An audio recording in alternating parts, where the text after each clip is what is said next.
7년을 모신 마님이 알몸으로 쫓겨났습니다. 아이를 못 낳는 재앙이라며 대문 밖으로 내던져진 고운 마님. 그런데 이 마님을 주워온 건 마을에서 제일 가는 바보 머슴 복세였습니다. 버려진 마님과 바보 머슴이 써내려간 기적 같은 역전극. 지금 시작합니다.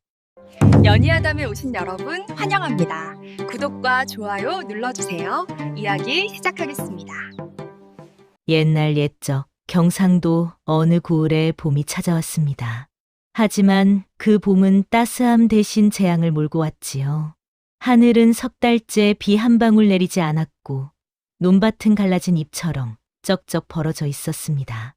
농부들은 하루 종일 하늘만 쳐다보았지만 구름 한 점 없는 푸른 하늘만 그들을 비웃을 뿐이었지요. 고을 사람들은 모두 굶주림에 시달렸습니다. 죽 한 그릇을 나눠 먹는 집이 태반이었고 어린아이들은 풀뿌리를 캐먹으며 연명했지요. 길거리에는 뼈만 앙상하게 남은 사람들이 하나둘씩 쓰러져 갔습니다. 그런 가운데 고을에서 가장 큰 대감댁에서 기이한 소문 하나가 퍼지기 시작했습니다. 마님이 쫓겨났다던데? 대낮에 집 밖으로 내쫓겼다지 뭐요. 아이고, 그 고운 마님을 어찌 그리 할 수가 있담?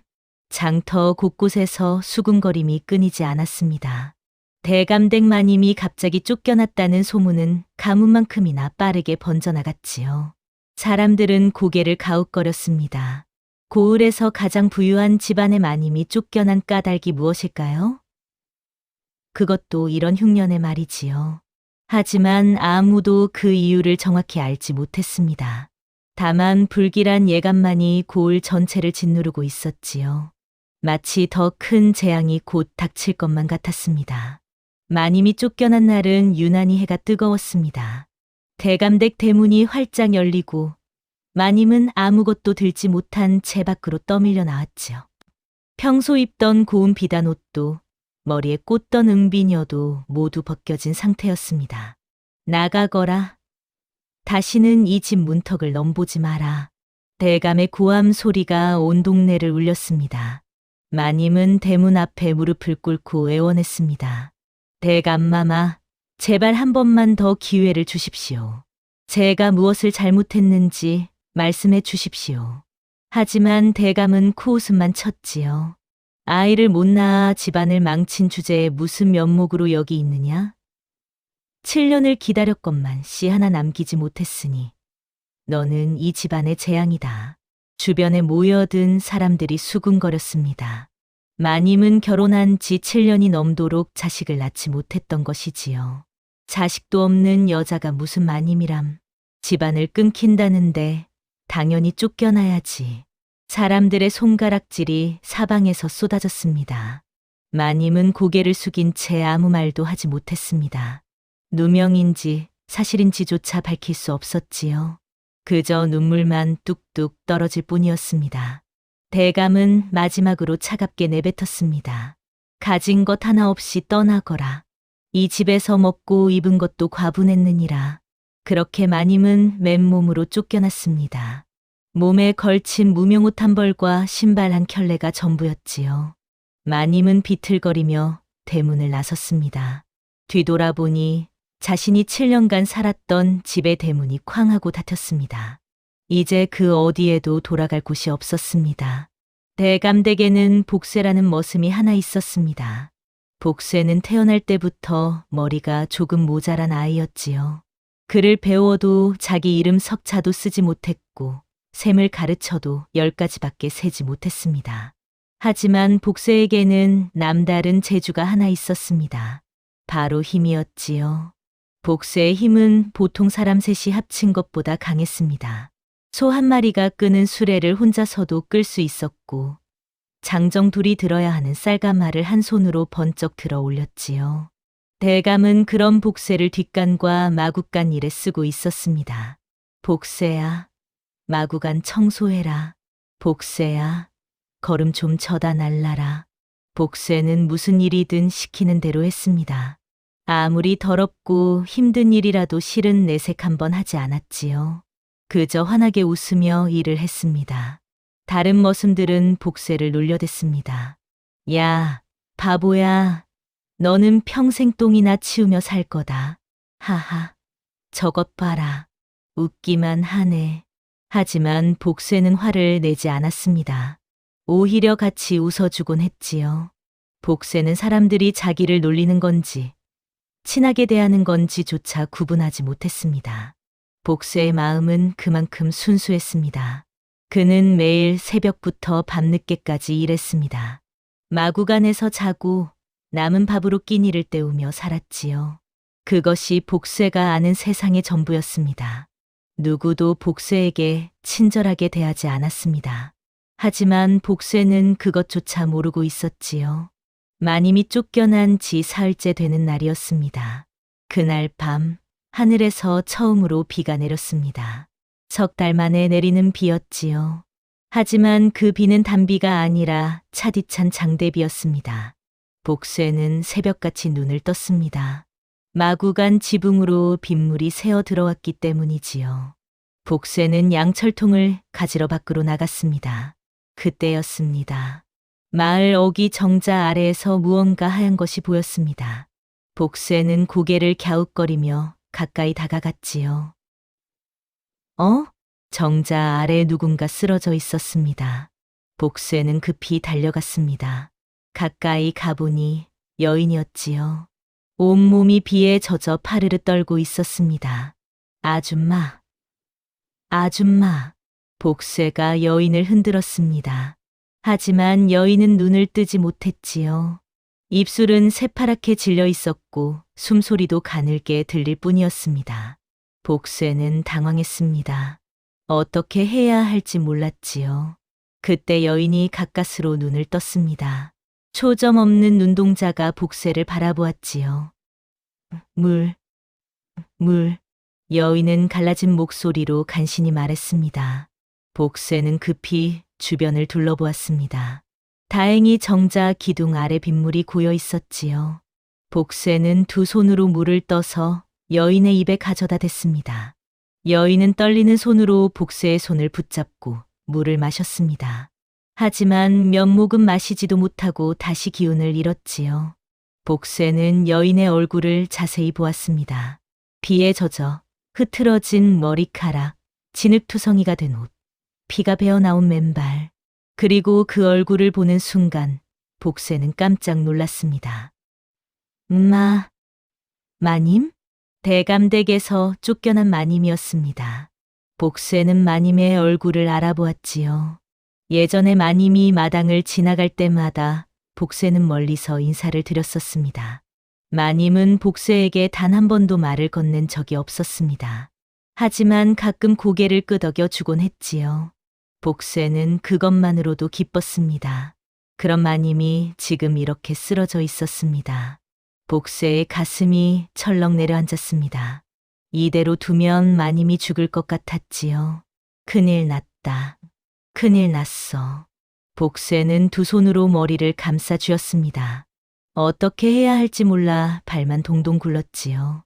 빗줄기는 점점 더 거세졌습니다. 마님의 숨소리는 점점 더 약해지고 있었습니다. 복쇠는 한참을 망설였습니다. 대감에게 알려야 할까요? 하지만 대감은 마님을 쫓아낸 사람이었습니다. 다시 데려가면 또 쫓아낼 것이 분명했지요. 그렇다고 이대로 버려둘 수도 없었습니다. 마님은 지금 죽어가고 있었습니다. 복쇠의 머리는 복잡했습니다. 평소에는 아무 생각도 하지 않고 살았는데 지금은 머리가 터질 것만 같았지요. 그때 마님이 또다시 신음소리를 냈습니다. 그 소리를 듣는 순간 복쇠의 마음이 결정되었습니다. 내가 돌봐드려야지. 복쇠는 마님을 조심스럽게 안아 올렸습니다. 마님의 몸은 깃털처럼 가벼웠지요. 복쇠에게는 쌀가마보다도 훨씬 가벼웠습니다. 복쇠는 마님을 품에 안고 자신의 움막으로 향했습니다. 복쇠가 사는 곳은 대감댁 뒤편 산기슭에 있는 허름한 움막이었습니다. 바람이 불면 흔들리는 낡은 집이었지요. 하지만 비는 막을 수 있었습니다. 복쇠는 마님을 움막 안으로 들여보냈습니다. 자신이 덥고 자던 누더기 이불을 마님에게 덮어주었지요. 그리고는 마른 나뭇가지를 주워다가 불을 피웠습니다. 습기를 없애고 마님을 따뜻하게 해주기 위해서였습니다. 불이 타오르자 움막안이 조금씩 따뜻해졌습니다. 마님의 떨림도 조금씩 잦아들었지요. 복쇠는 마님 곁에 앉아 지켜보았습니다. 마님의 얼굴에서 흙을 조심스럽게 닦아내고 젖은 머리카락을 정리해 주었습니다. 마님, 괜찮아질 거예요. 복쇠가 지켜드릴게요. 복쇠는 중얼거렸습니다. 마님이 들을 수 있을지 없을지는 몰랐지만 복쇠는 계속 말했지요. 밖에서는 여전히 비가 쏟아지고 있었습니다. 하지만 움막 안은 따뜻했습니다. 복쇠는 그날 밤 한숨도 자지 않았습니다. 불이 꺼지지 않도록 계속 나무를 넣어주었고 마님의 숨소리를 계속 확인했지요. 복쇠는 몰랐습니다. 자신이 지금 얼마나 큰 결정을 내렸는지 말이지요. 하지만 복쇠의 마음은 확고했습니다. 사람이 죽어가는데 그냥 지나칠 수는 없었습니다. 사흘이 지났습니다. 마님은 천천히 기운을 되찾았습니다. 복쇠가 가져다 준 물과 죽을 조금씩 먹으며 정신을 차렸지요. 마님이 처음으로 눈을 크게 뜨고 주변을 둘러보았습니다. 낡은 움막, 갈라진 벽, 그리고 옆에 앉아 있는 복쇠. 여기가 어디입니까? 마님이 물었습니다. 복쇠는 환하게 웃으며 대답했습니다. 복쇠 집이에요. 마님 여기서 쉬세요. 마님은 천천히 상황을 이해했습니다. 자신이 정자에서 쓰러졌고 이 머슴이 자기를 구해준 것이지요. 마님의 눈가에 눈물이 맺혔습니다. 고맙습니다. 당신이 아니었으면 저는 죽었을 겁니다. 복쇠는 고개를 저었습니다. 아니에요. 당연한 거예요. 사람이 쓰러져 있는데 그냥 가면 안 되잖아요. 마님은 복쇠의 순수한 눈빛을 보며 가슴이 뭉클해졌습니다. 이 세상에 자기를 진심으로 걱정해주는 사람이 있었다는 사실이 믿기지 않았지요. 7년간 대감댁에서 살며 수많은 사람을 만났지만 누구도 마님을 진심으로 대하지 않았습니다. 모두 거칠애 뿐이었지요. 하지만 이 바보 머슴은 달랐습니다. 아무런 계산도 없이 그저 사람을 사람으로 대했습니다. 당신 이름이 뭡니까? 복쇠요. 복 받으라고 복쇠래요. 복쇠, 정말 복을 주는 이름이구려. 마님은 작은 미소를 지었습니다. 쫓겨난 이후 처음 짓는 미소였지요. 복쇠는 그날부터 더욱 열심히 마님을 돌보았습니다. 낮에는 대감댁에서 일을 하고 밤이 되면 움막으로 돌아와 마님께 먹을 것을 가져다 주었지요. 마님, 오늘은 감자를 구해왔어요. 마님, 이건 나물이에요. 맛있어요. 복쇠가 가져오는 것은 변변찮은 것들 뿐이었습니다. 하지만 마님에게는 그 어떤 진수성찬보다 소중했지요. 마님은 조금씩 기운을 차렸습니다. 움막 안을 정리하고 복쇠의 옷을 꿰매주기도 했습니다. 복쇠, 당신 옷이 너무 해졌어요. 제가 기워드리지요. 정말요? 고마워요, 마님. 복쇠는 아이처럼 좋아했습니다. 두 사람은 신분도 다르고 처지도 달랐습니다. 하지만 그 작은 움막 안에서는 그저 서로를 의지하는 사람일 뿐이었지요. 마님은 생각했습니다. 대감댁의 넓은 사랑채보다 이 좁은 움막이 더 따뜻하다고 말이지요. 보름이 지났습니다. 마님은 완전히 회복되었습니다. 이제는 움막 밖으로 나와 햇볕도 쬐 수 있게 되었지요. 어느 날 저녁 복쇠가 평소보다 일찍 돌아왔습니다. 손에는 작은 보따리를 들고 있었지요. 마님, 오늘 좋은 일이 있었어요. 복쇠는 신이 나서 말했습니다. 대감님이 일을 잘했다고 쌀을 주셨어요. 이렇게 많이요. 보따리를 풀자 쌀 한 대가 나왔습니다. 복쇠에게는 큰 상이었지요. 마님은 쌀을 보며 미소 지었습니다. 복쇠, 오늘은 제가 밥을 지어드리지요. 맛있는 밥 말입니다. 정말요? 와, 복쇠는 아이처럼 뛰듯이 기뻐했습니다. 마님은 오랜만에 솥을 걸고 밥을 지었습니다. 대감댁에 있을 때는 손 하나 까딱하지 않았지만 사실 마님은 살림을 잘하는 사람이었죠.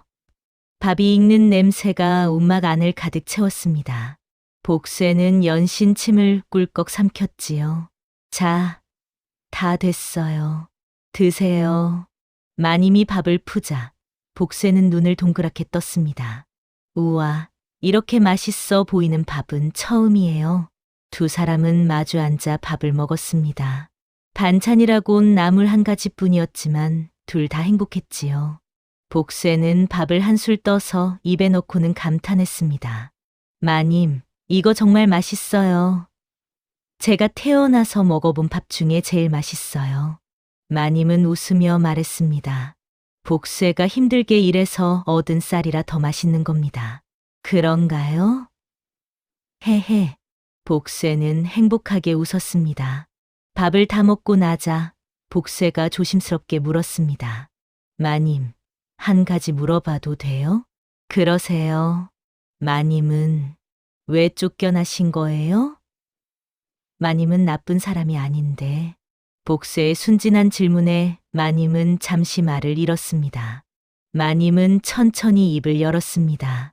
복쇠, 세상에는 억울한 일이 많답니다. 제가 잘못하지 않았어도 누군가는 저를 나쁘다고 할 수 있지요. 그게 무슨 말이에요? 대감마마는 제가 아이를 낳지 못한다고 쫓아내셨어요. 하지만 마님은 말을 멈췄습니다. 그리고는 쓸쓸하게 웃었지요. 사실은 대감마마께서 아이를 가질 수 없는 분이셨답니다. 하지만 남자의 자존심이 그걸 인정할 수 없었던 거지요. 복쇠는 이해하지 못했습니다.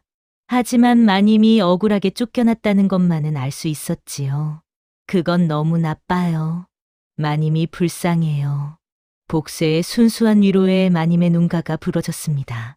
고맙습니다, 복쇠. 당신 같은 사람이 있어서 저는 아직 살아갈 힘이 나는 것 같아요. 그날 밤 두 사람은 오래도록 이야기를 나눴습니다. 움막 밖으로 달빛이 스며들었고 두 사람의 그림자가 하나처럼 겹쳐 보였지요. 한 달이 흘렀습니다. 마님은 움막에 완전히 적응했습니다. 이제는 복쇠가 일하러 간 사이 움막 주변을 정돈하고 먹을 것을 마련하기도 했지요. 어느 날 마님은 움막 뒤편에 버려진 땅을 발견했습니다. 잡초만 무성한 작은 밭이었지요. 마님은 그 땅을 바라보며 생각에 잠겼습니다. 이 땅을 살릴 수 있을까? 마님은 원래 양반가의 딸이었습니다. 어릴 적 아버지를 따라 여러 고을을 다니며 농사와 장부 관리를 배웠지요. 특히 척박한 땅을 살리는 법을 잘 알고 있었습니다. 복쇠가 저녁에 돌아오자 마님이 말했습니다. 복쇠, 뒤편에 있는 밭을 읽어보면 어떨까요? 그 밭이요? 거기는 아무것도 안 자라요. 다들 버린 땅이에요. 그래도 한번 해볼까요? 제가 방법을 알고 있어요. 복쇠는 고개를 끄덕였습니다. 마님이 하자면 해요. 복쇠가 힘든 일은 다 할게요. 이튿날부터 두 사람은 밭을 일구기 시작했습니다. 복쇠는 돌을 골라내고 땅을 갈았고 마님은 어떻게 밭을 만들어야 하는지 알려주었지요. 하지만 문제가 생겼습니다. 대감댁의 다른 머슴들이 복쇠의 행동을 수상하게 여기기 시작한 것이지요. 야, 복쇠, 요새 일찍 가더라? 어디 가는 거야? 머슴들이 복쇠를 몰아세웠습니다. 복쇠는 당황했습니다. 거짓말을 할 줄 몰랐거든요. 저기, 집에 가요. 집에? 무슨 일 있어? 아니에요. 아무것도 없어요. 복쇠는 얼굴이 빨개지며 말했습니다. 머슴들은 의심스러운 눈초리로 복쇠를 바라보았습니다. 하지만 더 이상 캐묻지는 않았지요. 복쇠는 움막으로 돌아와 마님에게 말했습니다. 마님, 사람들이 자꾸 물어봐요. 무슨 일 있냐고요. 마님의 얼굴이 굳어졌습니다. 제가 여기 있는 게 들키면 안 되는데. 왜요? 대감마마가 알게 되면 복쇠도 쫓겨날 거예요. 제가 있는 것을 숨겨줬다고 벌을 받을 겁니다. 복세는 잠시 생각하더니 활짝 웃었습니다. 괜찮아요. 복세는 쫓겨나도 돼요. 마님만 괜찮으면 돼요. 마님은 복세의 손을 꼭 잡았습니다. 복세, 고마워요. 하지만 조심해야 해요. 아무한테도 들키면 안 됩니다. 네, 마님. 조심할게요. 하지만 두 사람은 몰랐습니다. 이미 누군가 복세의 행동을 예리하게 지켜보고 있다는 사실을 말이지요. 그날 밤 대감댁 사랑채에서 대감이 관리인을 불렀습니다. 복세 놈이 요새 이상하다던데 자세히 살펴보거라. 알겠사옵니다. 대감마마. 작은 균열이 시작되고 있었습니다. 보름달이 뜬 밤이었습니다. 마님과 복세는 바치를 마치고 움막으로 돌아왔습니다. 두 사람은 땀을 흘리며 지쳐 있었지만 얼굴에는 미소가 가득했지요. 복세, 오늘 땅을 보니 희망이 보이더군요. 정말요? 여기서 뭐가 자랄까요? 무와 배추를 심으면 좋을 것 같아요. 가을에 거둘 수 있을 겁니다. 복세는 신이 나서 물었습니다. 그럼 우리가 먹을 수 있어요? 그럼요. 우리 둘이 먹고도 남을 거예요. 복세는 환하게 웃었습니다. 하지만 곧 표정이 굳어졌지요. 마님, 왜 그래요? 복세가 하나 물어봐도 돼요? 그러세요. 복세는 한참을 망설이다가 입을 열었습니다. 마님은 복세랑 계속 있을 거예요? 마님은 복세의 눈을 바라보았습니다. 그 눈에는 두려움이 가득했지요. 왜 그런 걸 물어봐요? 다른 사람들은 복세를 다 떠나갔어요. 복세 엄마도 복세 친구들도 다들 복세를 버렸어요. 바보라고요. 복세의 목소리가 떨렸습니다. 마님은 그제야 알았습니다. 이 순박한 사람의 마음속에 얼마나 깊은 상처가 있는지 말이지요. 마님은 복세의 손을 잡았습니다. 복세, 저는 어디 가지 않아요. 당신이 저를 구해줬잖아요. 이제 제가 당신 곁을 지킬 차례예요. 정말요? 정말이에요. 약속해요. 복세의 얼굴에 환한 미소가 번졌습니다. 그때 마님이 조심스럽게 말을 꺼냈습니다. 복세, 사실 제가 당신에게 보여줄 게 하나 있어요. 뭔데요? 마님은 품속에서 작은 보자기를 꺼냈습니다. 그 안에는 낡은 책 한 권이 들어 있었지요. 이게 뭐예요? 이건 제 아버지께서 남기신 책이에요. 농사와 물길, 그리고 고을을 다스리는 법이 담겨 있지요. 마님은 책을 조심스럽게 펼쳤습니다. 대감댁에서 쫓겨날 때 이것만은 품에 품고 나왔어요. 제 유일한 재산이랍니다. 복세는 책을 신기하게 바라보았습니다. 글을 읽을 줄 몰랐지만 그 책이 소중한 것이라는 건 알 수 있었지요. 이 책에는 척박한 땅을 살리는 방법이 자세히 나와 있어요. 물이 없는 곳에 물기를 내는 법, 메마른 땅에 걸음을 주는 법, 모두 여기 있답니다. 마님의 눈빛이 빛났습니다. 복세, 제 아버지는 관청에서 일하셨어요. 흉년이 들면 백성들을 살리는 일을 하셨지요. 저도 어릴 적부터 아버지를 따라다니며 많은 걸 배웠답니다. 마님이 대단해요. 아니에요. 하지만 이 지식으로 우리 둘은 살아갈 수 있어요. 그리고 마님은 잠시 말을 멈췄습니다. 그리고는 결심한 듯 말을 이었지요. 언젠가는 이 고을 사람들도 도울 수 있을 거예요. 가뭄을 이겨내는 방법을 말이지요. 복세는 마님의 말을 다 이해하지는 못했습니다. 하지만 마님이 대단한 사람이라는 것만은 확실히 알 수 있었지요. 마님, 복세가 도와줄게요. 뭐든지 시키는 대로 할게요. 마님은 환하게 웃었습니다. 고마워요. 복세, 우리 함께 해봐요. 그날 밤 두 사람은 책을 펼쳐놓고 밤늦게까지 이야기를 나눴습니다. 마님은 책에 나온 그림을 복세에게 보여주며 설명했고 복세는 고개를 끄덕이며 들었지요. 달빛이 움막 안을 비추었습니다. 두 사람의 그림자가 책 위에 나란히 드리워졌습니다. 이것이 두 사람만의 은밀한 비밀이었습니다. 석 달이 흘렀습니다. 계절은 어느새 초여름으로 접어들었지요. 그동안 마님과 복쇠가 일군 밭에는 푸른 싹이 돋아나기 시작했습니다. 마님, 마님, 보세요. 복쇠가 새벽같이 마님을 깨웠습니다. 왜 그래요? 복쇠, 싹이 나왔어요. 정말로 싹이 나왔다고요. 두 사람은 밭으로 달려갔습니다. 며칠 전 심은 무씨에서 작은 떡잎이 돋아나 있었지요. 정말이네요. 우리가 해냈어요. 마님도 감격에 겨워 말했습니다. 복쇠는 땅에 무릎을 꿇고 싹을 들여다보았습니다. 그리고는 눈물을 글썽였지요. 복쇠가 처음으로 뭔가 키워낸 거예요. 이렇게 작은 것도. 마님은 복쇠의 어깨를 다독였습니다. 복쇠는 할 수 있어요. 누가 뭐라고 해도 당신은 해낼 수 있는 사람이에요. 그날부터 복쇠는 더욱 열심히 밭을 돌보았습니다. 매일 아침 일찍 일어나 물을 주고 저녁에는 잡초를 뽑았지요. 마님도 복쇠를 도왔습니다. 거름을 만들고 벌레를 잡아주고 땅을 돌보았습니다. 두 사람은 점점 가까워졌습니다. 어느 날 저녁 복쇠가 산에서 약초를 캐다가 다쳤습니다. 발목을 삐끗한 것이지요. 아야, 복쇠가 절뚝거리며 움막으로 돌아왔습니다. 마님은 깜짝 놀라 복쇠를 부축했습니다. 어쩌다 다친 거예요?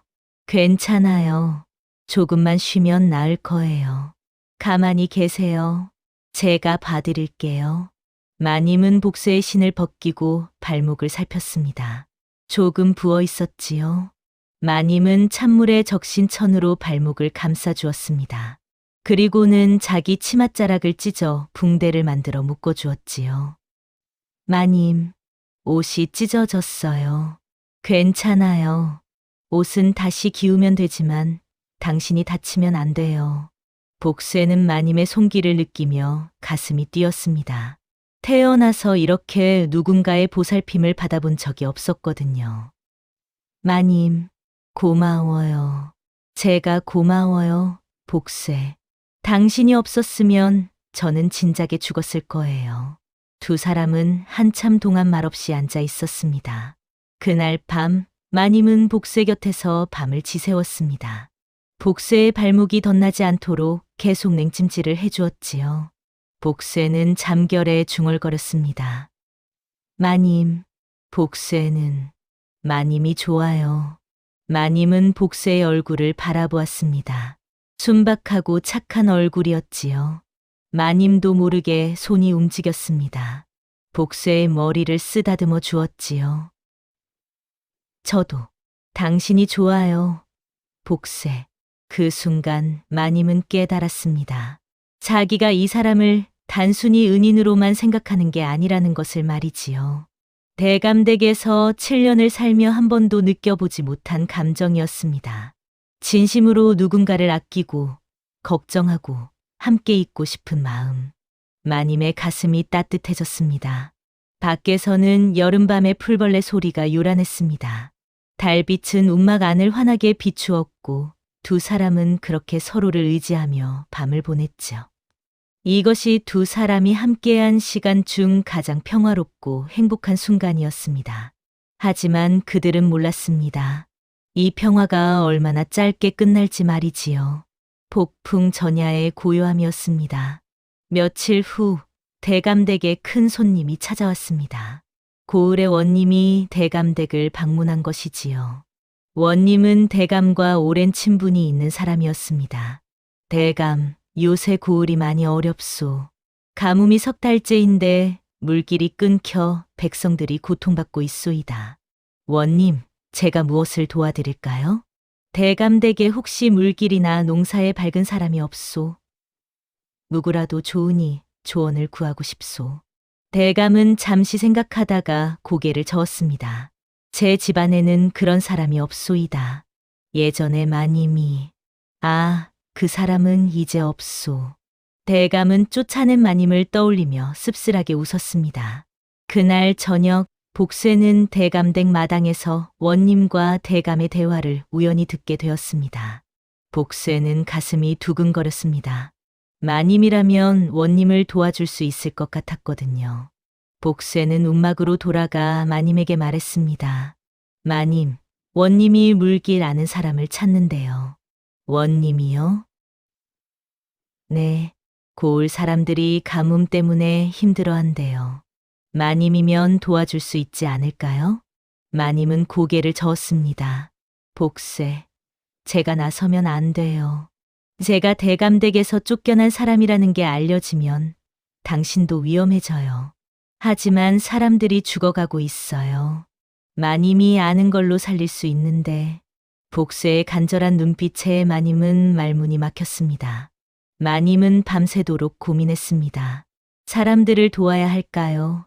아니면 숨어 지내야 할까요? 다음 날 아침 마님은 결심했습니다. 복쇠, 제가 원님께 편지를 쓸게요. 이름은 밝히지 않고 물기를 살리는 방법만 알려드리지요. 정말요? 네. 하지만 누가 쓴 건지는 절대 비밀이에요. 마님은 종이를 구해 정성껏 편지를 썼습니다. 아버지의 책에 나온 방법을 상세히 적었지요. 물이 부족한 곳에 우물을 파는 법, 빗물을 모아 저수지를 만드는 법, 물기를 새로 내는 법, 모든 것이 자세히 담긴 편지였습니다. 복쇠는 그 편지를 품에 넣고 원님이 묵는 객사로 향했습니다. 밤중에 몰래 객사 문 앞에 편지를 두고 왔지요. 다음 날 원님은 편지를 발견했습니다. 이게 무엇인가? 원님이 펼쳐본 편지에는 놀라운 내용이 가득했습니다. 이것은 대단한 지식이로구나. 이걸 쓴 사람이 누구인가? 원님은 주변 사람들에게 물었지만 아무도 알지 못했습니다. 원님은 즉시 편지에 나온 방법대로 일을 진행했습니다. 인부들을 모아 우물을 파고 물기를 냈지요. 그리고 놀랍게도 물이 솟아났습니다. 물이다. 물이 나왔다. 고을 사람들은 환호했습니다. 복쇠도 대감댁에서 그 소식을 들었습니다. 가슴이 뿌듯했지요. 하지만 문제가 생겼습니다. 대감이 복쇠를 불러들인 것입니다. 복쇠, 내가 원님께 편지를 전했다지? 저는 복쇠는 당황했습니다. 거짓말을 할 줄 몰랐거든요. 누가 그 편지를 썼느냐? 말해보거라. 대감의 눈빛이 날카로웠습니다. 복쇠는 입술을 깨물었습니다. 마님을 지켜야 했습니다. 복쇠가 썼어요. 내가? 글도 모르는 내가 어떻게 그런 편지를 썼단 말이냐? 복쇠는 더 이상 말을 잇지 못했습니다. 대감은 냉소를 지었습니다. 누군가 숨어 있구나. 너를 도와주는 자가 있어. 그 자가 누구냐? 복쇠는 고개를 숙인 채 아무 말도 하지 않았습니다. 대감의 얼굴이 붉게 달아올랐습니다. 내가 감히 나를 속여? 당장 말하지 못할까? 대감이 복쇠의 뺨을 후려쳤습니다. 하지만 복쇠는 끝까지 입을 열지 않았습니다. 금기를 깬 대가가 다가오고 있었습니다. 대감은 복쇠를 가두었습니다. 너를 굶겨서라도 진실을 알아낼 것이다. 복쇠는 대감댁 헛간에 갇혔지요. 물 한 모금도 주지 않았습니다. 하루, 이틀이 지났습니다. 복쇠는 점점 기운이 빠졌지만 끝까지 마님의 이름을 말하지 않았습니다. 마님은 움막에서 복쇠를 기다렸습니다. 하지만 복쇠는 돌아오지 않았지요. 사흘째 되는 날, 마님은 견딜 수 없었습니다. 복쇠가 저 때문에 고생하고 있어. 제가 나서야 해. 마님은 결심했습니다. 자신이 직접 대감을 찾아가기로 말이지요. 마님은 7년 전 입었던 옷을 꺼내 입었습니다. 비록 낡았지만 그래도 마님의 품위를 지킬 수 있는 옷이었지요. 마님은 대감댁으로 향했습니다. 대문 앞에 서자 문지기가 깜짝 놀랐습니다.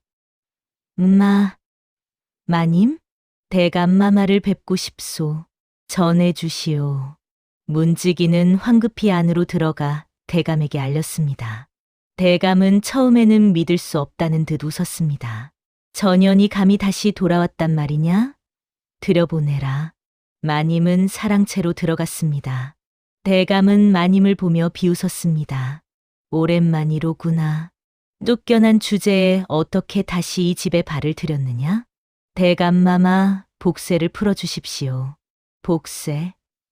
아, 그 바보 무슨 말이냐? 내가 그 놈을 시켜 편지를 쓴 것이구나. 대감은 무릎을 탁 쳤습니다. 그래, 내가 쓴 것이었어. 내가 어디 숨어 있었더냐? 마님은 담담하게 말했습니다. 산속 움막에 있었습니다. 복세가 저를 살려주었지요. 하하, 바보 머슴과 쫓겨난 마님이 짝을 이루었구나. 참으로 가관이로다. 대감의 조롱에도 마님은 흔들리지 않았습니다. 복세는 아무 잘못도 없습니다. 제가 시킨 일이니 복세를 풀어주십시오. 잘못이 없다고? 주인을 속인 것이 잘못이 아니란 말이냐? 대감이 버럭 소리를 질렀습니다. 대감마마야말로 잘못하셨습니다. 마님이 차분하게 말했습니다.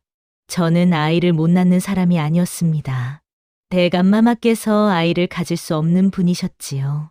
하지만 그 사실을 숨기기 위해 저를 희생양으로 삼으셨습니다. 대감의 얼굴이 하얗게 변했습니다. 감히 누가 그런 말을, 사실이 아니십니까? 7년 동안 제가 얼마나 서러웠는지 아십니까? 마님의 목소리가 떨렸습니다. 대감마마는 저를 사람으로 대하지 않으셨습니다. 그저 집안의 체면을 위한 도구로만 여기셨지요.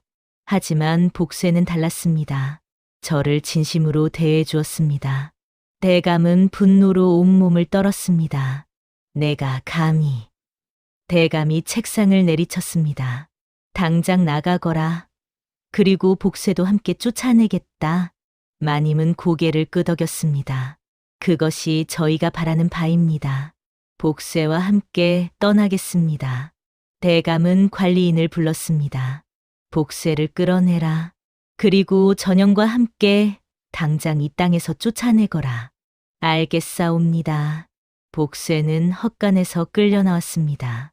사흘간 굶어 비틀거렸지만 마님을 보자 환하게 웃었습니다. 마님, 복세 미안해요. 당신 때문에. 아니에요. 복세는 괜찮아요. 두 사람은 대감댁 대문을 나섰습니다. 뒤에서 대감의 고함 소리가 들려왔습니다. 다시는 이 고을에 얼씬거리지 마라. 굶어 죽든 얼어 죽든 내 알 바 아니다. 진실이 폭로되었습니다. 하지만 그 대가는 혹독했습니다. 마님과 복세는 움막으로 돌아왔습니다. 하지만 움막은 이미 부서져 있었습니다. 대감이 보낸 사람들이 모두 부숴버린 것이지요. 우리 집이. 복세가 망연자실했습니다. 밭도 엉망이 되어 있었습니다. 애써 키운 싹들이 모두 짓밟혀 있었지요. 마님, 우리가 키운 것들이. 복세는 무너진 싹들을 보며 눈물을 흘렸습니다. 마님도 절망스러웠습니다. 하지만 복세 앞에서는 울 수 없었지요. 괜찮아요, 복세. 다시 시작하면 돼요. 어떻게요? 집도 없고 밭도 망가졌는데. 복세가 주저앉았습니다. 마님은 복세를 일으켜 세웠습니다. 복세, 우리에게는 아직 서로가 있잖아요. 그것만으로도 충분해요. 하지만 현실은 냉혹했습니다. 마을 사람들이 두 사람을 피하기 시작했습니다. 대감이 미워하는 사람들이었기 때문이지요. 저 사람들 가까이 가지 마라. 대감마마 노여움을 살 수 있어. 쫓겨난 주제에 여기서 뭐 하는 거야? 손가락질이 이어졌습니다. 복세는 일자리를 구하려 했지만 아무도 고용하지 않았습니다. 복세, 그 바보? 우리 집에서는 못 써. 대감댁에서 쫓겨난 놈인데 누가 쓰겠어? 복세는 빈손으로 돌아올 수밖에 없었습니다. 마님도 마찬가지였습니다. 바느질 일을 구하려 했지만 문전박대 당했지요. 마님, 우리 같은 평민이 어찌 마님을 부릴 수 있겠소? 돌아가시오. 우리는 양반 상대 못합니다. 며칠이 지나자 두 사람은 먹을 것이 떨어졌습니다. 복세가 산으로 나무를 캐러 갔지만 가뭄 때문에 나물조차 귀했습니다. 마님, 오늘도 이것밖에 못 구했어요. 복세가 손바닥만 한 풀뿌리 몇 개를 가져왔습니다. 마님은 그것으로 죽을 끓였습니다. 물에 풀뿌리 몇 개만 넣은 죽이었지요. 복세, 드세요. 마님은요? 저는 배가 안 고파요. 복세가 먹어요. 하지만 마님도 사흘째 굶고 있었습니다. 복세는 알고 있었습니다. 마님이 거짓말하고 있다는 것을 말이지요. 마님, 복세 때문에 이렇게 된 거예요. 복세가 편지를 전하지 말았어야 했어요. 아니에요, 복세. 우리가 한 일은 옳은 일이었어요. 하지만 우리가 굶고 있잖아요. 복세의 목소리가 떨렸습니다. 마님은 복세를 꼭 안아주었습니다. 복세, 우리는 살아남을 거예요. 반드시요. 하지만 마님의 목소리에도 확신은 없었습니다. 밤이 깊어갔습니다. 두 사람은 부서진 움막자리에서 서로를 껴안고 잠들었지요. 관계는 파탄나지 않았지만 세상과의 관계는 완전히 끊어졌습니다. 다음 날 두 사람에게 더 큰 시련이 찾아왔습니다. 대감의 조카인 석주가 나타난 것이지요. 석주는 대감의 재산을 노리는 탐욕스러운 사람이었습니다. 대감에게 자식이 없다는 것을 알고 자기가 재산을 물려받으려 호시탐탐 기회를 엿보고 있었지요. 석주는 마님과 복세를 찾아왔습니다. 오래간만이 구려, 마님. 석주의 목소리는 꿀처럼 달았지만 눈빛은 뱀처럼 차가웠습니다. 무슨 일로 오셨습니까? 마님이 경계하며 물었습니다. 좋은 제안이 있어서 왔소. 마님께서 대감 집안의 비밀을 알고 계시지 않소? 대감이 아이를 가질 수 없다는 사실 말이오. 마님의 얼굴이 굳어졌습니다. 그게 무슨 말씀입니까? 허허, 모르는 척하지 마시오. 내가 다 알고 있소. 그 사실을 증언해 주시오. 그러면 마님께 큰 돈을 드리겠소. 석주가 은자 주머니를 꺼내 보였습니다. 이것으로 당장 고을을 떠나 편하게 사실 수 있을 거요. 마님은 고개를 저었습니다. 저는 그럴 수 없습니다. 왜요? 대감이 마님을 그렇게 모질게 대했는데 복수하고 싶지 않소? 복수는 원하지 않습니다. 그냥 조용히 살고 싶을 뿐입니다. 석주의 얼굴이 일그러졌습니다. 어리석은 여인이로군. 그렇다면 어쩔 수 없지. 석주는 복세를 바라보았습니다. 이 바보 머슴은 어떠냐? 힘이 좋다던데 내 집에서 일하지 않겠느냐? 밥은 실컷 주겠다. 복세가 고개를 흔들었습니다.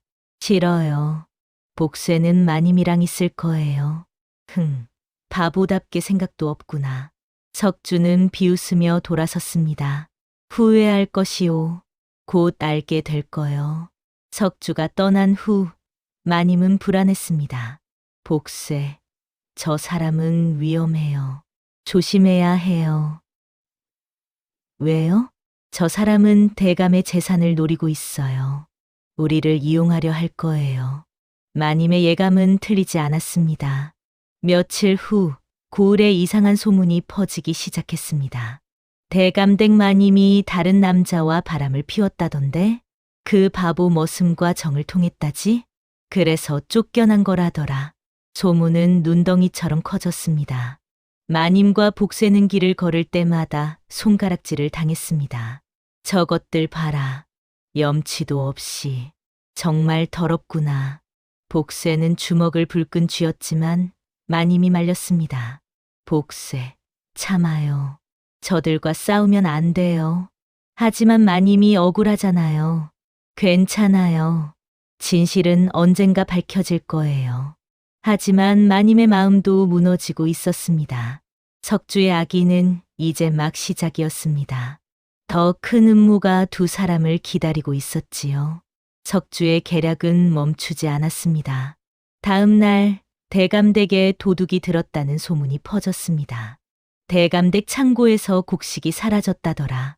누가 그랬을까? 사람들이 수군거렸습니다. 그리고 곧 석주가 관아에 고발했습니다. 복세와 마님이 훔쳐간 것이 분명합니다. 저들은 먹을 것이 없어 굶주리고 있었으니까요. 관아의 포졸들이 움막으로 찾아왔습니다. 복세, 내가 대감댁에서 곡식을 훔쳤다지? 아니에요. 복세는 안 했어요. 복세가 황급히 부인했습니다. 거짓말 마라. 증인이 있다. 내가 밤중에 대감댁 창고 근처에 있었다고 했다. 그건 복세가 예전에 일하던 곳이라. 복세는 말을 잇지 못했습니다. 마님이 나섰습니다. 포졸님, 이것은 누명입니다. 우리는 곡식을 훔치지 않았습니다. 증거가 있소. 내 움막을 수색하겠소. 포졸들이 움막을 뒤졌습니다. 그리고 놀랍게도 곡식 자루 하나가 나왔습니다. 이것 봐라. 여기 있지 않느냐? 마님과 복세는 깜짝 놀랐습니다. 이건 우리가 둔 게 아니에요. 그럼 누가 뒀단 말이냐? 변명하지 마라. 포졸들은 복세를 잡아 끌었습니다. 복세를 놓아주세요. 마님이 매달렸지만 포졸들은 마님을 밀쳐냈습니다. 마님도 공범인이 함께 잡아가겠소. 두 사람은 관아로 끌려갔습니다. 관아에서 원님이 두 사람을 신문했습니다. 내 놈들이 대감댁에서 곡식을 훔쳤느냐? 아니옵니다, 원님. 저희는 결백합니다. 마님이 또박또박 말했습니다. 누군가 저희를 모함하려고 곡식을 몰래 넣어둔 것입니다. 그렇다면 증거를 대라. 누가 그랬다는 것이냐? 마님은 입을 다물었습니다. 석주라고 말할 증거가 없었거든요. 원님은 한숨을 쉬었습니다. 증거가 없으면 유죄로 인정할 수밖에 없다. 하지만 원님은 마님을 자세히 보았습니다. 내가 예전에 물길에 대한 편지를 쓴 사람이 아니냐? 마님은 놀랐습니다. 어떻게 아셨습니까? 필체를 보면 안다. 그 편지로 우리 고을이 살아났느니라. 그런 내가 도둑질을 했을 리 없다고 생각한다. 원님은 잠시 생각하더니 말했습니다. 증거가 명확하지 않으니 일단 풀어주겠다. 하지만 고을을 떠나지는 마라. 두 사람은 간신히 풀려났습니다. 하지만 고을 사람들의 시선은 더욱 차가워졌습니다. 도둑놈들이 풀려났다더라. 원님이 편들어 주신 거야. 정말 뻔뻔하네. 복세와 마님은 다시 움막으로 돌아왔습니다. 하지만 움막마저 누군가 불을 질러 반쯤 다시 있었습니다. 마님, 우리가 살 곳이 없어요. 복세가 무릎을 꿇고 울었습니다.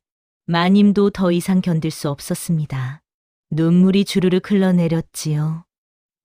복세, 미안해요. 제가 당신을 이렇게 힘들게 했어요. 아니에요, 마님. 복세는 괜찮아요. 두 사람은 서로를 껴안고 울었습니다. 연쇄적인 시련이 두 사람을 짓누르고 있었습니다. 다음 날 석주가 다시 찾아왔습니다. 허허, 참으로 딱하구려. 석주는 겉으로는 동정하는 척했지만 속으로는 비웃고 있었지요. 내가 도와주겠소. 마님, 내 제안을 받아들이시오. 무슨 제안입니까? 대감의 비밀을 증언해 주시오. 그러면 돈과 집을 주겠소. 고을을 떠나 새 삶을 살 수 있을 거요. 마님은 고개를 저었습니다. 그럴 수 없습니다. 아직도 고집을 피우시는군. 그렇다면 이건 어떠냐?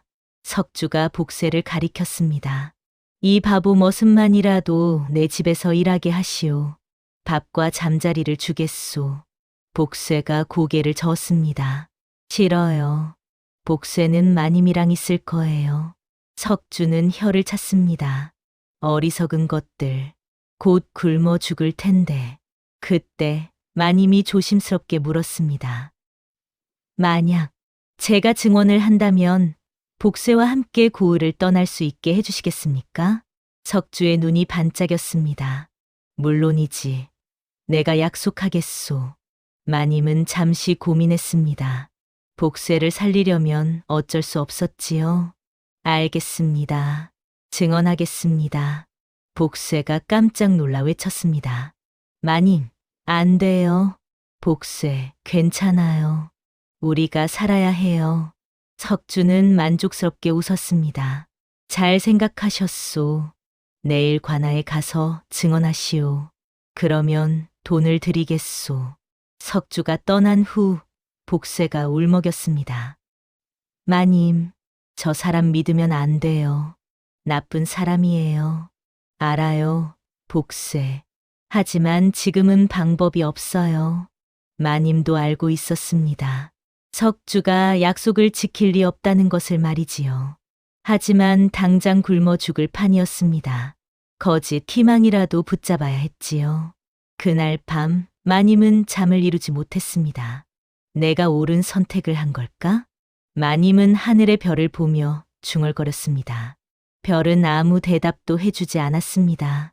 거짓 구원이었습니다. 하지만 두 사람에게는 그것밖에 없었지요. 다음 날 아침 마님과 복세는 관아로 향했습니다. 석주가 먼저 와서 기다리고 있었지요. 잘 오셨소, 마님. 준비는 되셨소? 예. 마님의 목소리는 떨렸습니다. 원님 앞에 마님과 대감이 마주 섰습니다. 석주의 요청으로 대감도 불려온 것이지요. 마님, 대감의 비밀을 말씀하시오. 석주가 재촉했습니다. 마님은 입을 열려다가 대감의 얼굴을 보았습니다.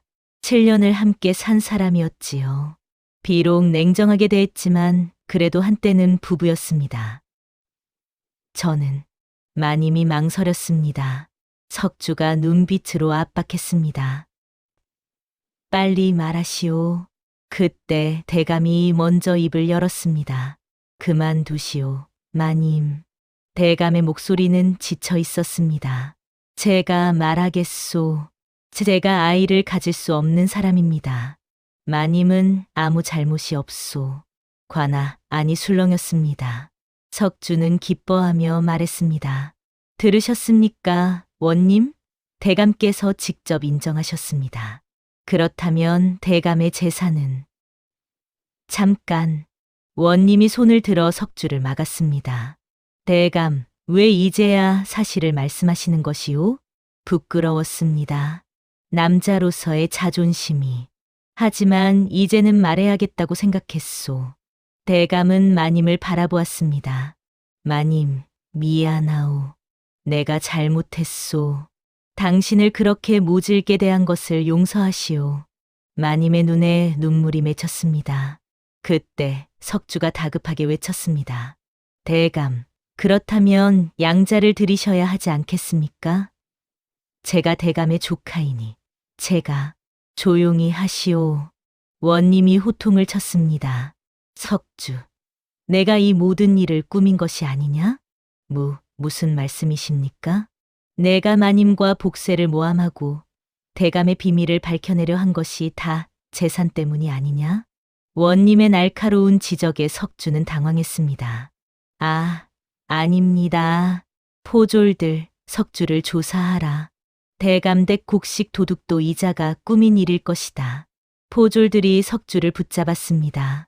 놔라, 놔. 내가 뭘 잘못했단 말이냐? 석주는 발버둥 쳤지만 결국 끌려갔습니다. 관아가 조용해졌습니다. 원님이 대감에게 말했습니다. 대감, 마님께 사과하시오. 그리고 마땅한 보상을 해드리시오. 대감은 고개를 숙였습니다. 마님, 용서하시오. 내가 드릴 수 있는 건. 대감은 품에서 문서 하나를 꺼냈습니다.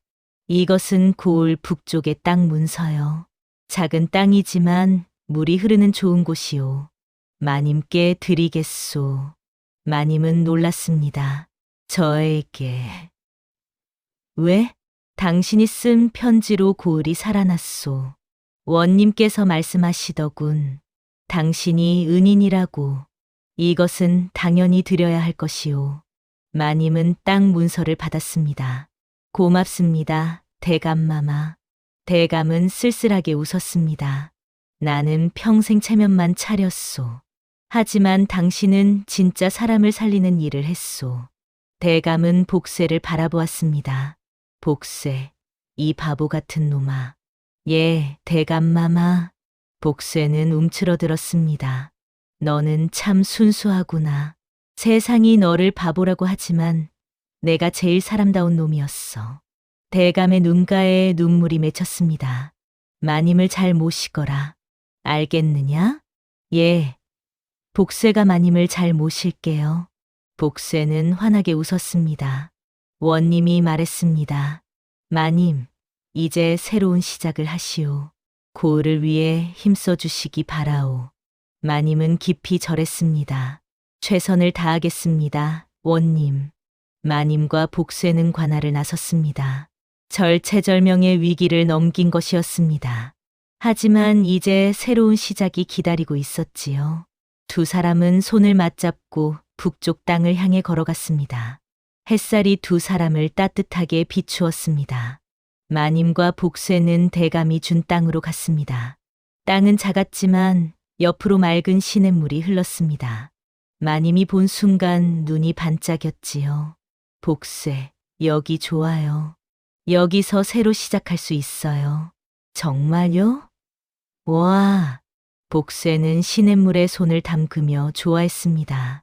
두 사람은 작은 오두막을 지었습니다. 복쇠가 나무를 나르고 마님이 설계를 했지요. 일주일 만에 오두막이 완성되었습니다. 비록 작았지만 두 사람에게는 궁궐보다 소중했습니다. 마님, 우리 집이에요. 진짜 우리 집. 복쇠는 아이처럼 기뻐했습니다. 마님은 아버지의 책을 꺼냈습니다. 복쇠, 이제 이 땅을 살려볼까요? 네. 마님은 책에 나온 대로 밭을 만들기 시작했습니다. 시냇물을 이용해 작은 수로를 만들었지요. 여기에 물기를 내면 밭 전체에 물이 흐를 거예요. 우와, 마님 똑똑해요. 복쇠는 마님이 시키는 대로 열심히 일했습니다. 땅을 파고 돌을 날랐지요. 며칠 후 물길이 완성되었습니다. 시냇물이 수로를 따라 밭으로 흘러들었습니다. 성공했어요. 두 사람은 서로를 껴안으며 기뻐했습니다. 마님은 무와 배추, 그리고 채소 씨앗을 심었습니다. 물이 충분했기 때문에 싹이 빠르게 자랐지요. 한 달 후, 밭은 푸르게 변했습니다. 마님, 우리가 해냈어요. 정말 그래요, 복쇠. 소문이 퍼지기 시작했습니다. 쫓겨난 마님이 땅을 살렸다던데? 가뭄인데도 채소가 자란다더라. 어떻게 한 거래?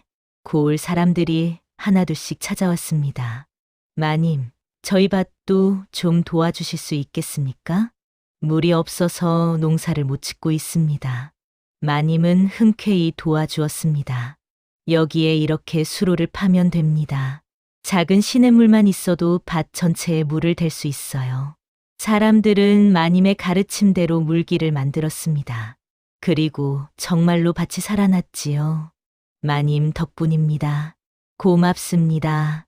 사람들의 태도가 완전히 바뀌었습니다. 예전에 손가락질하던 사람들이 이제는 고개를 숙이며 인사했지요. 원님도 마님을 불렀습니다. 마님, 고을 전체의 물길을 관리해 주시겠소. 복록을 드리겠소. 원님, 돈은 필요 없습니다. 다만 고을 사람들이 굶지 않게 도울 수 있다면 그것으로 충분합니다. 원님은 감동했습니다. 참으로 훌륭하시오.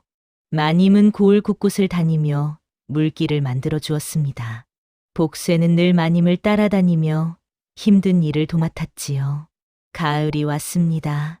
고을은 풍작을 이루었습니다. 가뭄이었는데도 곡식이 풍성하게 자랐지요. 사람들은 마님께 감사 인사를 드렸습니다. 마님이 아니었으면 우리 모두 굶었을 겁니다. 정말 은인이십니다.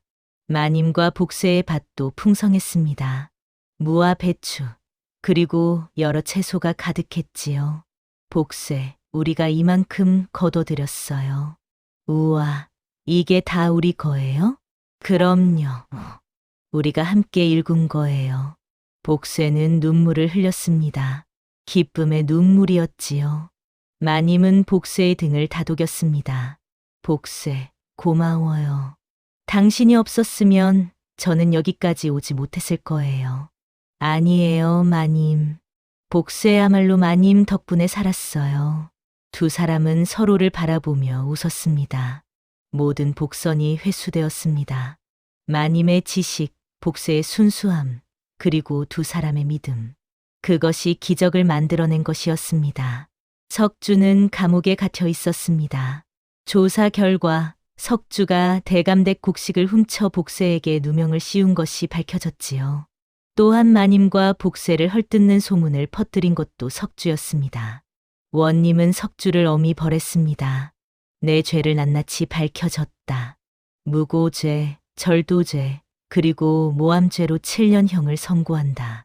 원님, 용서해 주십시오. 석주는 울며 빌었지만 원님은 단호했습니다. 내가 얼마나 많은 사람을 괴롭혔느냐? 용서받을 자격이 없다. 석주는 유배를 떠났습니다. 먼 섬으로 보내졌지요. 대감은 석주의 죄를 알고 크게 반성했습니다. 내가 조카를 잘못 키웠구나. 탐욕을 가르치지 말았어야 했는데. 대감은 자신의 재산 중 절반을 고을에 기부했습니다. 이것으로 굶주린 백성들을 도우시오. 원님은 감동했습니다. 대감, 뒤늦게라도 좋은 일을 하시는군요. 평생 잘못 살았소. 이제라도 바로잡고 싶소. 대감은 마님을 다시 찾아갔습니다.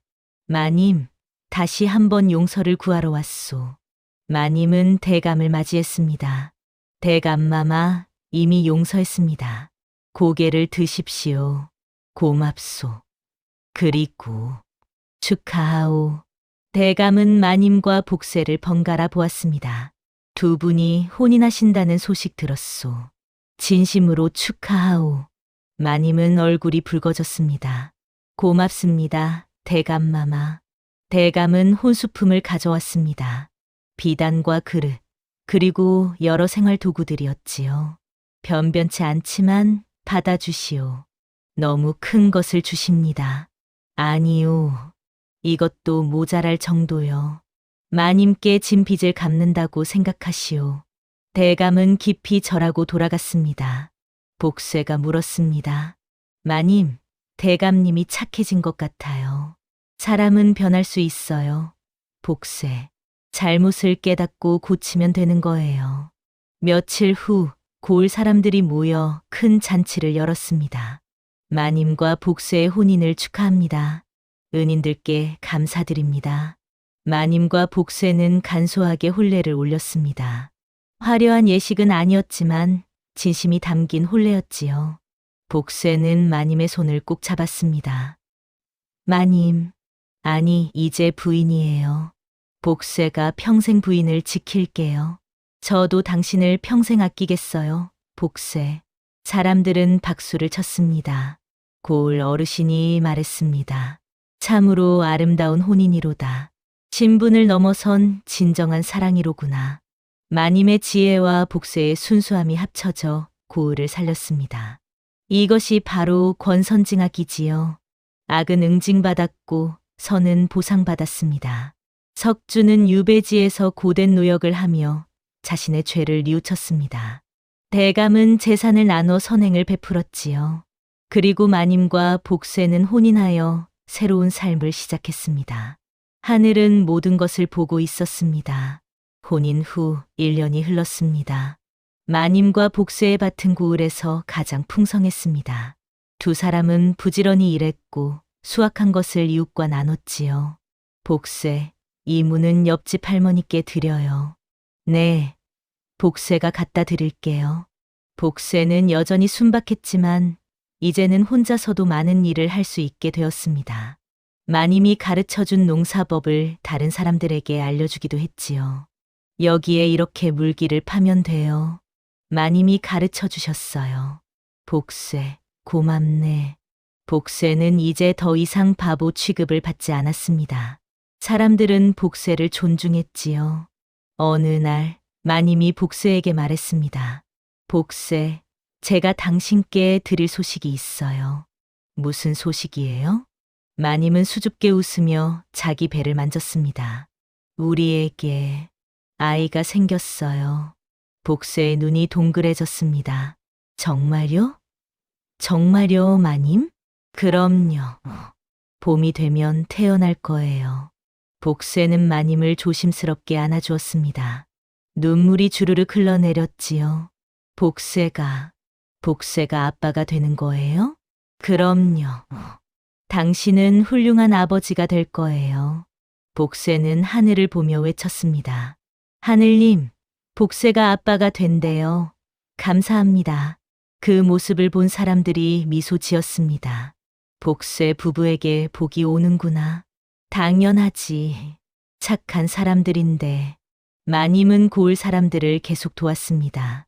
아이를 가진 몸이었지만 물기를 관리하고 농사를 가르치는 일을 멈추지 않았지요.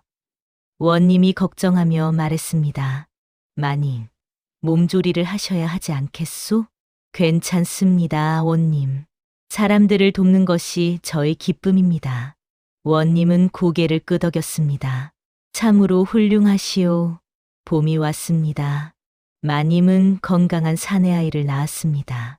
복쇠는 아이를 보며 또다시 눈물을 흘렸지요. 마님, 우리 아기예요. 진짜 우리 아기. 이름을 지어야 해요. 복쇠, 당신이 지어줘요. 복쇠는 한참을 생각하더니 말했습니다. 복동이요. 복이 오는 아이라고요. 마님은 웃으며 고개를 끄덕였습니다. 좋은 이름이에요. 복동이는 건강하게 자랐습니다. 고을 사람들은 모두 복동이를 아꼈지요. 어느 날 대감이 복동이를 보러 왔습니다. 정말 복스럽게 생긴 아이로구나. 대감은 복동이에게 금반지를 선물로 주었습니다. 이것은 내가 크면 쓰거라. 대감마마, 너무 큰 선물입니다. 아니요. 이 아이가 커서 고을의 큰 인물이 될 것이요. 내 눈에 보이요. 대감은 마님과 복쇠를 바라보았습니다. 두 분 덕분에 나도 사람답게 살게 되었소. 고맙소.